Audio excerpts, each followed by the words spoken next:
रोशनी को कान से कम सुनाई देता था। जब दाखिला हुआ और वो पहले दिन स्कूल आई तो बच्चे उससे बात नहीं करते थे। धीरे धीरे वो 150 बच्चों के उस स्कूल में अब वो बहरी नाम से जानी जाने लगी। तुमसे कुछ पूछ रहे हैं, जवाब क्यों नहीं देती हो? बहरी टुकुर टुकुर अपनी टीचर जी को देखती जा रही है। यह देख टीचर जी का गुस्सा और भी बढ़ गया और उसके गाल पर एक खींच कर थप्पड़ लगा दिया। वह जमीन पर गिर पड़ी। पतली दुबली 7 साल की वो थप्पड़ खाकर खूब रोती धोती, फिर खुद को ही चुप करा लेती। उसने कई बार कहा कि हमें सुनाई कम देता है टीचर जी, पर अध्यापिका को ये उसका बहाना लगा। टीचर ने उसे सबसे आखिर में बिठाना शुरू कर दिया, ये सोच कि पढ़ने में नालायक है। घर में दादा दादी, माँ, बड़ी बहन और बड़े भाई के बाद तीसरे नंबर पर ये पैदा हुई और इसके बाद उसका एक छोटा भाई। माँ और बाकी बहन भाई बहुत सुंदर थे तो उन्हें माँ बाप का और दादा दादी का प्यार भी खूब मिला। और तीसरी नंबर की सांवली दुबली पतली, जिसे कम सुनाई देता है, इसी वजह से सब उसे बहरी बुलाते हैं। वो कहते हैं ना कि ना शक्ल अच्छी और ना ही किस्मत अच्छी। जब ये 3 साल की थी तो पिता का साया भी सिर से उठ गया। कहते हैं कि जब से ये पैदा हुई थी तब से इसके कान बहते रहते थे। सब छोटे बड़े बेचारी का मजाक बनाया करते। स्कूल में रोशनी नाम बस रजिस्टर के लिए ही था। सब उससे चिल्ला चिल्ला कर बात करते तो वो हिलते होठों को समझने में कंफ्यूज हो जाती, तो गलत जवाब के एवज में एक और सज़ा मिल जाती और फिर इस तरह छोटी सी बच्ची का आत्मविश्वास खो गया। वो चुपचाप मार खा लेती। घर जाती तो खाना बना होता तो वो निकाल कर खा लेती। भाई बहन भी उसकी परेशानी को ना समझकर उसे तंग करने का कोई मौका नहीं छोड़ते। दादा दादी, बुआ, चाचा चाची, मौसी, मामा और नानी, सबका व्यवहार उसके साथ उपेक्षापूर्ण था। बेचारी को अपनी परेशानी समझने में ही सालों लग गए, पर घर वालों ने उसकी बीमारी को नज़रअंदाज कर दिया क्योंकि वो सुंदर नहीं थी। पता नहीं क्यों लोगों के लिए सुंदरता इतनी मायने रखती है। सुंदरता के चक्कर में कुछ लोग अपनों के साथ ही कितना बुरा कर जाते हैं, उन्हें इस बात का एहसास भी नहीं होता। लोग गुलाब पसंद करते हैं पर उसके साथ कांटों को अनदेखा कर देते हैं, क्योंकि गुलाब तो बहुत ही खूबसूरत होता है। यहाँ तो मामला ही सुंदर होने का था। रोशनी धीरे धीरे बड़ी हो रही थी। अब वो अपनी परेशानी अच्छे से समझ रही थी। बड़ी बहन और दोनों भाइयों का छोटा मोटा काम भी अब उसके हिस्से में आने लगा। सबको खाना देना, चाय और पानी देना। छोटी सी बच्ची स्कूल जाने से पहले और लौटने के बाद बस यही काम करती रहती। उसके बाद भी अगर उससे कुछ गलती हो जाती तो फिर सबसे मार पिटाई और गालियाँ मिलती रहती। फिर भी उसको किसी से कोई शिकायत नहीं होती। तीसरी कक्षा में पढ़ने वाली बित्ते भर की लड़की ज़्यादा से ज़्यादा 8-9 बरस की होगी, पर इतना जुल्म शायद इसके सौतेले भाई बहन या सौतेली माँ भी नहीं करती जितना जुल्म उसके सगे भाई बहन और माँ कर रहे थे। अब जब वो 9 साल की हो ही गई थी तो उसकी माँ उसे हर रोज़ लकड़ियाँ लाने भेज देती थी, सुबह जल्दी उठाकर। जब वो लकड़ियाँ लेके आती तभी उसे पढ़ने जाने को मिलता। स्कूल में भी बच्चों और अध्यापिकाओं द्वारा मजाक बनाना उसके रुके आंसू धैर्य का बांध तोड़कर बह जाते। फिर एक दिन बच्चों के नाना नानी ने समझाया कि बहरी को एक बड़े अस्पताल से दिखा लाओ, क्या पता थोड़ी बहुत ठीक ही हो जाए, नहीं तो इससे शादी कौन करेगा, और अगर शादी नहीं हुई तो सारी जिंदगी तुम्हारी छाती पर मूंग दलेगी और तुम लोगों को दुखी करती रहेगी। जिंदगी भर तुम लोग ऐसे ही करते करते मर जाओगे। उन लोगों की कैसी भी भावना रही हो, पर कम से कम उनके मन में विचार तो आया उसका इलाज करवाने का। वो अभी 10 साल की ही थी जब उसके एक कान का ऑपरेशन हुआ। दूसरे कान का ऑपरेशन 6 महीने बाद करवाने के लिए आने को कहा। कान में सुनने की मशीन भी लगा दी गई। धीरे धीरे वो सुनने लग गई, पर बहुत कम। फिर भी कुछ नहीं से तो कुछ सुनने लगी ही थी। इतना ही उसके लिए बहुत था। उसके दोनों भाई, बड़ा विनय और छोटा अजय को पढ़ाने के लिए एक स्कूल का टीचर आने लगा तो रोशनी को भी उसकी माँ ने पढ़ाने को कहा। अध्यापक थोड़े सख्त मिजाज के थे पर पढ़ाते बहुत अच्छे से थे। धीरे धीरे रोशनी की गाड़ी पटरी पर आने लगी थी। उसका दूसरा ऑपरेशन कराने का किसी को ख्याल ही नहीं आया। बड़ी बहन ललिता बहुत होशियार थी तो वो खुद ही पढ़ लिया करती, पढ़ने के बाद बहरी की ड्यूटी लगा दी गई रोटी बनाने की। 10 साल की लड़की रोज रोटी बनाती और उसके छोटे छोटे हाथ रोज जल जाते।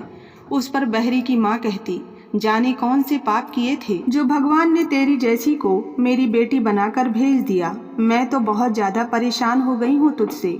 कभी कभी तो मेरा मन करता है काट के नदिया में बहा दूँ तुझे। डॉक्टर ने मना भी किया था कि लड़की को तेज आवाज़ों या शोर से बचा कर रखना, पर यहाँ तो सुबह से ही बेचारी पर गालियों की बौछार शुरू हो जाती। वो सर नीचे करके सब सुन लिया करती। ब्याह शादी में सब तैयार होकर जाते, पर उसे साथ ले जाने में परिवार को शर्म आती थी। उसकी माँ उससे कहती, मेरे बाकी तीनों बच्चे इतने सुंदर हैं, कोई तुझे वहाँ देखेगा तो हमारे बारे में क्या कहेगा।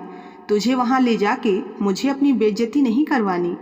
दोपहर बाद जब सब बच्चे इकट्ठे होकर कोई न कोई खेल खेलते, बुजुर्ग गपियाते हुए झुंड में बैठ जाते, तो वो रात के खाने की तैयारी माँ के साथ करवा रही होती। बड़ी बहन अपने जूठे बर्तन भी उसके आगे सरका कर उठ खड़ी होती।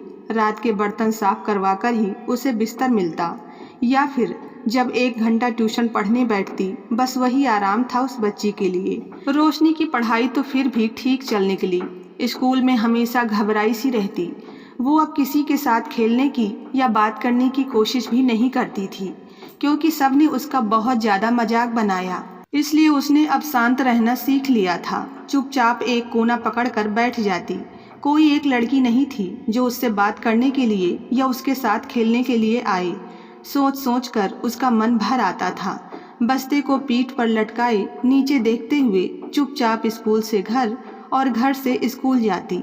एक दिन स्कूल में कोई सवाल टीचर ने ब्लैक बोर्ड पर लिखकर हल करने को कहा, तो रोशनी ने हाथ ऊपर किया। वो जवाब जानती थी, इसलिए उसके चेहरे पर आत्मविश्वास दिख रहा था।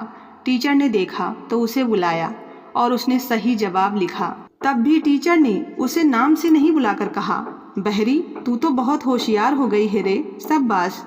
टीचर ने सबको ताली बजाने को भी कहा। आज जब सभी बच्चे उसके लिए तालियां बजा रहे थे तो उसे बहुत अच्छा लगा। आज उसके चेहरे पर हल्की सी मुस्कुराहट आ गई थी। भले ही सुनाई कम दे रहा था, पर समझ वो सब कुछ रही थी अपनी टीचर के चेहरे का भाव कि वो खुश हैं। आज बहरी खुशी खुशी घर आई। वह मन ही मन सोचने लगी कि आज वह माँ को सब कुछ बताएगी कि स्कूल में क्या क्या हुआ, जिसे सुनकर शायद उसकी माँ खुश हो जाए। पर उसकी माँ ने कहा, दाल रखी है, जा अपने लिए रोटी सेक ले और 5-6 रोटी ज़्यादा ही सेक कर रख दे, तेरा भाई भी आकर रोटी खा लेगा। बेचारी की आधी भूख ऐसे ही मर गई होगी। चूल्हा जलाया, फिर रोटी बनाई। उसकी बड़ी बहन और भाई का दोपहर का स्कूल था तो खा कर जाते थे। गांव में तमाम ऐसे घर थे जहां माँ अपने बच्चों को गर्म गर्म खाना खिलाकर ही खुद खाती है। बहरी की किस्मत में ही शायद भगवान ने सबके हिस्से के दुख डाले थे। फिर एक दिन वो जब स्कूल से आई तो बहुत उदास थी। आंखें लाल और सूजी हुई थी। धीरे धीरे कदम उठा रही थी। वक्त बहुत खराब चल रहा है। ऊपर से ये नासमझ लड़की ना ही सही से बोलती है और ना ही ठीक से सुन पाती है। कहीं कुछ गलत तो नहीं हुआ इसके साथ। उसकी माँ तेज दहाड़ी, मुंह में दही जमा कर रखा है क्या करमजली, कुछ तो बोल दे, क्या हुआ है, बताती है या गरम चिमटा दागू तेरी जवान पर। बहरी पेट पकड़कर अंदर चली गई। ये पहली माहवारी का दर्द था। लड़की बड़ी हो गई है, ये उसकी माँ समझ गई थी। इसलिए अगले दिन फ्रॉक की जगह सलवार कमीज पहन स्कूल जा रही थी। 2-4 दिन उसके घर से उस पर चिल्लाने की आवाज़ें कम आई, लेकिन उसके बाद फिर वही हाल। आस पड़ोस के लोग भी कहते, बहरी की नैया पार होना तो बड़ा ही मुश्किल है। घर के काम सीख लेगी तो कल को भाभियों को मदद करेगी तो जिंदगी बिताना थोड़ा आसान हो जाएगा उसके लिए, वरना तो नरक बन जाएगी इसकी जिंदगी। माँ को भी उनकी बात सही लगी। रोशनी के बुरे दिन दूर दूर तक खत्म होते नहीं दिख रहे थे। सब कुछ होते हुए भी रोशनी को सूखे पत्ते और लकड़ियाँ लाने भेजा जाता, जबकि वो आधुनिक गैस चूल्हा ले सकते थे। बड़ी बहन ललिता रोशनी से 8 साल बड़ी थी। वो 12वीं पास हो गई और एक पेपर देकर शिक्षा मित्र भी बन गई। जल्दी ही पास के गांव में उसकी सगाई पक्की हो गई। लड़की की सरकारी नौकरी और ऊपर से खूबसूरत तो थी ही, लड़के वाले भी पैसे वाले थे। लड़का उतना सुंदर नहीं था, पर तब लड़कों की सुंदरता इतनी मायने नहीं रखती थी। जितना उसका घर बाहर और समाज में इज्जत। ललिता की सगाई हो गई तो उससे कोई काम नहीं करवाया जाता और वो अपने रूप रंग संवारने में लगी रहती। धीरे धीरे करके कुछ दिन गुजर गए और फिर बहन की शादी का समय आ गया था। बहन की शादी हो गई और वो पराए घर चली गई। रोशनी जब तक 8वीं में थी तब तक ट्यूशन टीचर आते रहे। उसके बाद वो खुद ही पढ़ लेती थी। वो अच्छे नंबरों से पास हो रही थी तो 1-2 सहेलियां भी बन गई। हालांकि मजाक बनाने में वो भी पीछे नहीं रहती। बड़ी बेटी की शादी कर माँ ने चूल्हे चौके से सन्यासी ले लिया था। उसकी माँ ने सारा का सारा भार रोशनी पर डाल दिया। स्कूल जाने से पहले और आने के बाद घर के सभी काम रोशनी के हिस्से। किसी को चाय तो किसी को पानी तो किसी को कुछ देने के चक्कर में अक्सर गलती हो जाती। मजाक तो सब बनाना नहीं भूलते पर ये भूल जाते कि वो जल्दी जल्दी बोली गई बात नहीं समझती। बस हाथ उठाने को सब तैयार रहते। घर का मुखिया दादा जो हुक्का गुड़गुड़ाता रहता और वो अपने आसपास की पंचायत तो करता पर अपने घर में एक निर्दोष बच्ची पर होने वाला अन्याय रोक तो नहीं पाया पर साथ जरूर दिया। गालियों से नवाजा जाता था उसे। ऐसा कौन दादा होता है जो अपनी पोतियों को गाली देता है। रोशनी को 11वीं पढ़ने स्कूल नहीं भेजा गया। आगे की पढ़ाई घर से ही चल रही थी कि एक दिन अचानक रोशनी के नाना और मामा एक परिवार के साथ घर पधारे और रोशनी का रिश्ता पक्का कर दिया। उनसे रोशनी की कमियां छिपा ली गई। लड़का अभी भी पढ़ ही रहा था। कुछ दिनों में उसकी शादी भी हो गई। रोशनी अभी 15-16 साल की ही थी, इसलिए वो लोग अभी गौना करवा कर नहीं ले गए। रोशनी के ससुर बहुत समझदार इंसान थे। उन्होंने कहा, हमारी बहू का बीए हो जाने दो, तब तक हमारा लड़का भी कुछ बन जाएगा, तब गौना करेंगे। वैसे तो पढ़ाया जाता या नहीं पढ़ाया जाता ये पता नहीं था, लेकिन अब लड़के वालों ने कहा तो पढ़ाना ही पड़ा। इस दौरान इस घर में बड़ी बहू आ गई, यानी रोशनी के बड़े भाई की शादी हो गई। बड़ा भाई विनय ज़्यादा पढ़ा लिखा तो नहीं था पर उसने अपना काम अच्छा जमा लिया था। घर में बड़ी बहू आ गई थी, इसीलिए सब लोग बहुत ही ज़्यादा खुश थे। शादी में आगे आगे ललिता ही रही। बहरी को सबके सामने आने से मना किया गया था। उसे सबके सामने चुप रहना सिखाया गया था। थोड़ा बहुत बोलने की कोशिश भी करती तो लोग उसे समझते भी नहीं थे। परिवार का कोई सदस्य नहीं चाहता था कि बहरी बेटी की वजह से कोई उनका मजाक बनाए। शुरू के दिन में बहू की खूब सेवा हुई, प्यार दुलार भी हुआ। बहरी चुपचाप अपनी भाभी के साथ काम कराती रहती। पढ़ाई के साथ साथ घर के कामों में भी अव्वल हो रही थी रोशनी। वो कई बार भाभी को आराम करने को कहे खुद ही काम निपटा देती थी। भाभी को अपनी ननंद की कमी के कारण हमदर्दी तो थी पर पति, देवर, सास, दादी सास वगैरह का उसके लिए जो रवैया था वो बदल नहीं सकती थी, इसलिए वो विरोध भी नहीं कर पाती। पर हाँ, उसकी भाभी उसे बहुत ज़्यादा काम नहीं करने देती थी।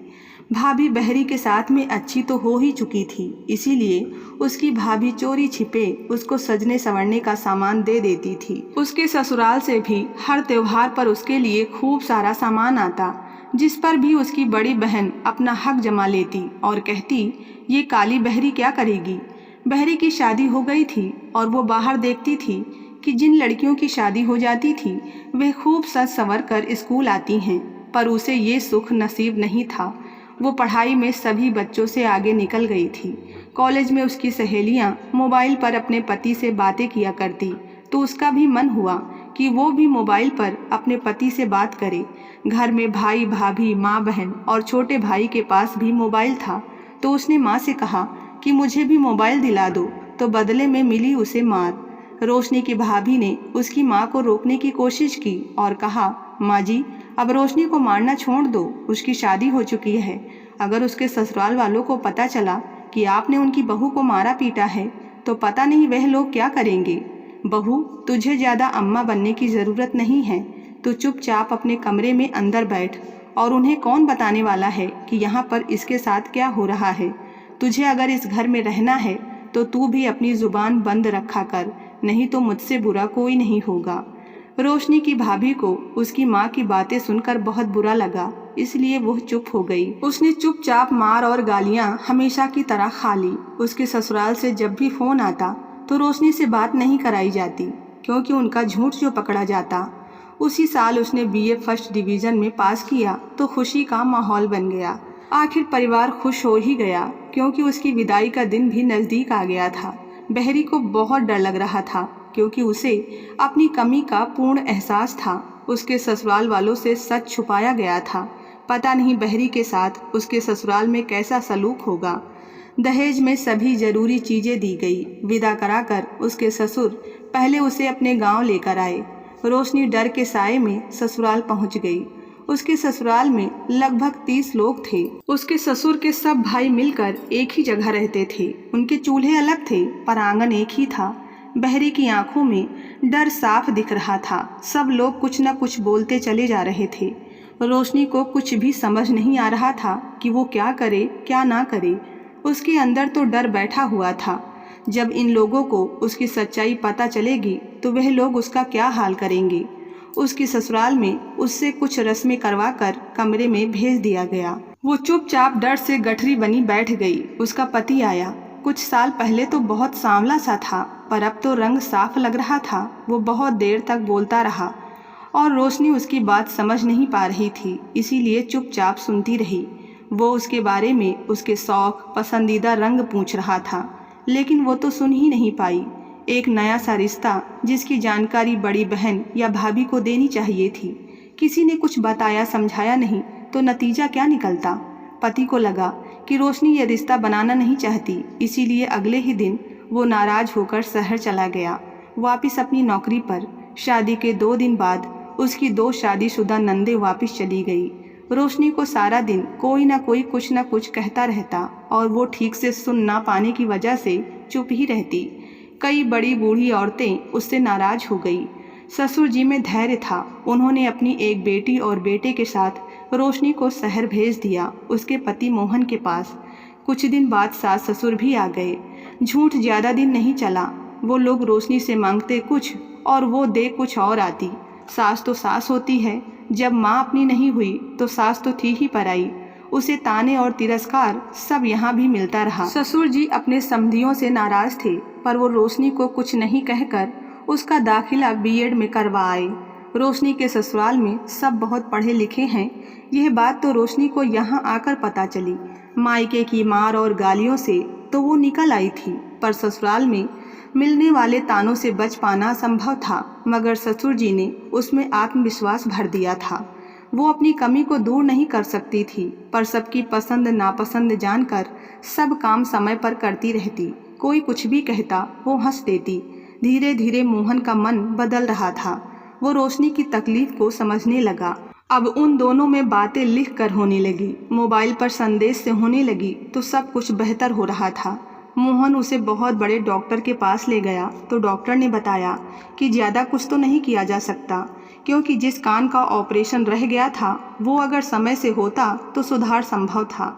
अब उस कान की हड्डी गल चुकी थी, ऑपरेशन तो हो ही नहीं सकता। साथ ही साथ कान की मशीन को भी इस्तेमाल नहीं किया जा सकता। धीरे धीरे ही सही, पर रोशनी और मोहन में नज़दीकियां बढ़ रही थी। एक बार संकोच खत्म हुआ तो रोशनी ने मोहन पर विश्वास कर उसे घर और परिवार की सभी बातें बतला दी। उसकी आप बीती सुनकर मोहन सिसक उठा। उसने रोशनी को कसकर सीने से लगा लिया और उसका हर कदम पर साथ देने का वादा किया। घर में जो भी थोड़ा तनाव था वो कम होने लगा। जब रोशनी की सास ने देखा कि उसका बेटा अपनी पत्नी के साथ खुश है तो उन्होंने पूरे दिल से रोशनी को अपना लिया। घर का माहौल और मोहन के साथ से रोशनी के तन और मन के घाव भी भर रहे थे। बीएड के बाद रोशनी नौकरी तो कर सकती थी और मोहन या घर में किसी को उसके जॉब करने से ऐतराज नहीं था, मगर उसका कम सुनना और बातों को जल्दी ना समझ पाना किसी काम को करने में बाधा बनेंगे ही, इसीलिए उसने नौकरी ना करने का फैसला किया। उसके इस फैसले का भी सबने सम्मान किया। रोशनी ने तो कभी सपने में भी नहीं सोचा था कि उसको अपनी ससुराल में इतनी खुशियां मिलेंगी। धीरे धीरे करके उसका डर भी खत्म हो गया था।